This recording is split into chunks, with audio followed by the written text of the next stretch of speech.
Bonjour Yannick Vitali.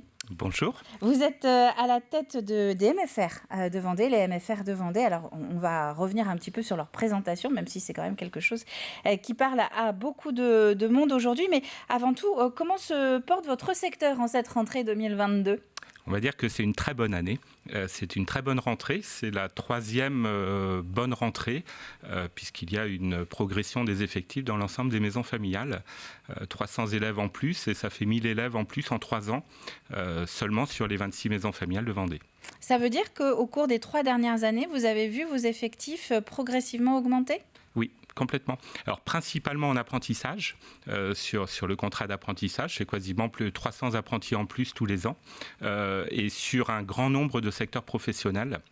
On note particulièrement cette année une augmentation dans les métiers de l'agriculture, dans les métiers de l'hôtellerie-restauration, dans les métiers du bâtiment et dans les métiers de la mécanique et du commerce. C'est très encourageant ce que vous dites, parce que tous les secteurs que vous venez de citer Absolument. sont des secteurs qui recrutent énormément et qui ont beaucoup de mal à trouver une nouvelle génération. Absolument, et c'est vraiment un signe positif pour les entreprises, parce qu'on va dire que ces jeunes qui sont formés vont venir sur le marché du travail d'ici peu de temps, et donc vont pouvoir compenser ce manque dans ces différents secteurs professionnels.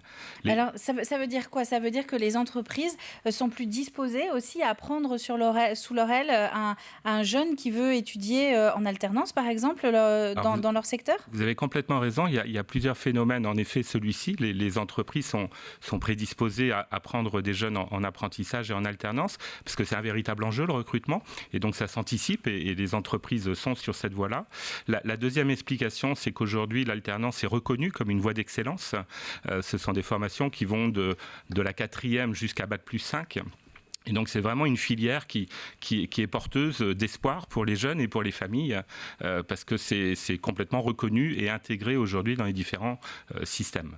Et c'est avéré justement cette insertion dans le marché de l'emploi qui est peut-être plus simple ou plus rapide quand on arrive après de l'alternance plutôt qu'une filière classique ? Alors, chaque année, le réseau des maisons familiales suit l'insertion professionnelle des jeunes. On interroge tous nos anciens élèves 6 mois après la sortie de formation et 3 ans après la sortie de formation. Cette année, ce sont des chiffres remarquables, puisqu'à 6 mois de la sortie de formation, ils sont à 92,7% en situation d'emploi, plus de 80% dans un métier en lien avec leur secteur professionnel, une grande majorité en CDI, et 6 mois après la formation, 17 jeunes ont déjà créé leur entreprise. Si je regarde à 3 ans, on est sur un taux d'emploi de 97%. Donc on peut dire que c'est le plein emploi. Tous les jeunes sont en situation d'emploi sur des contrats à durée indéterminée et surtout dans le secteur professionnel. À 3 ans, ce sont 60 jeunes qui ont créé leur entreprise.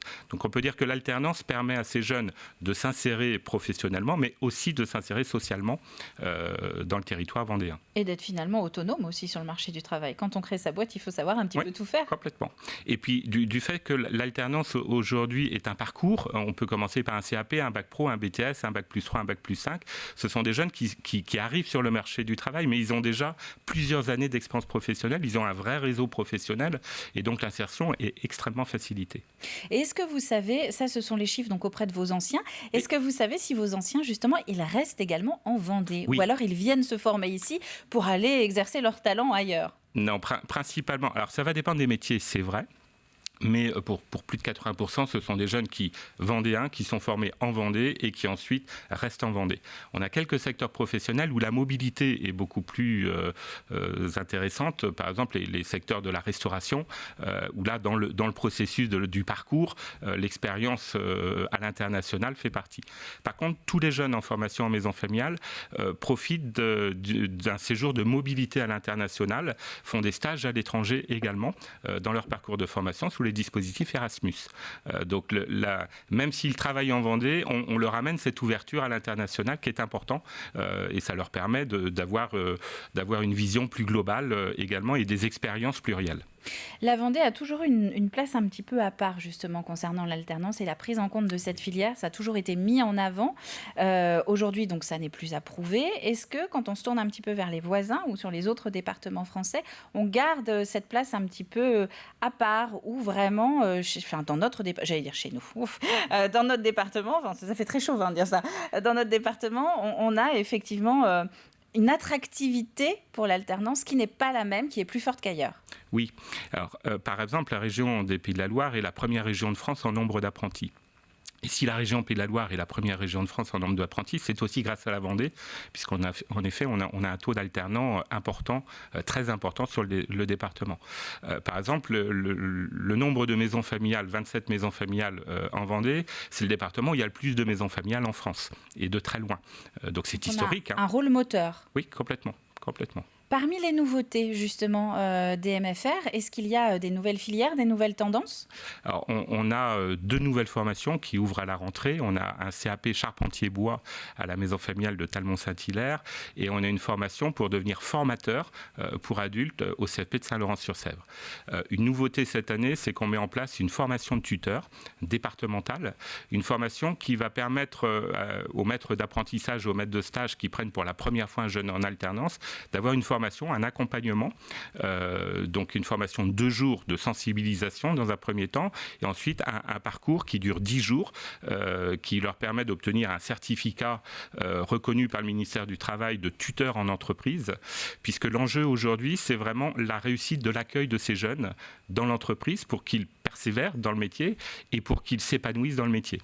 Et donc les premiers jours sont capitaux, et pour ça on a des clés à donner aux maîtres d'apprentissage et aux maîtres de stage. Donc c'est vraiment une nouveauté de la rentrée, cette formation de 10 jours. On a déjà 80 tuteurs inscrits sur cette formation départementale, qui a aussi une particularité, c'est qu'elle n'est pas sectorisée par rapport à un métier, mais on va mélanger les métiers, parce que l'objectif c'est de parler de l'accueil du jeune et la compréhension du jeune, et non pas parler du métier. Donc ça veut bien dire que vous vous projetez aussi et que vous misez beaucoup sur cette méthode d'apprentissage et de formation, et vous comptez sur encore plus d'entreprises pour s'engager, pour pouvoir accueillir encore plus de jeunes. Notre rôle a toujours été d'accompagner, un accompagnement individuel, donc accompagner les jeunes, accompagner les familles, mais aussi accompagner les entreprises dans cet enjeu commun qui est la réussite de la formation d'un jeune qui va devenir un futur professionnel et qui va devenir aussi un futur maître d'apprentissage ou de stage. Et il est encore temps justement de s'inscrire, ou alors la rentrée est faite ?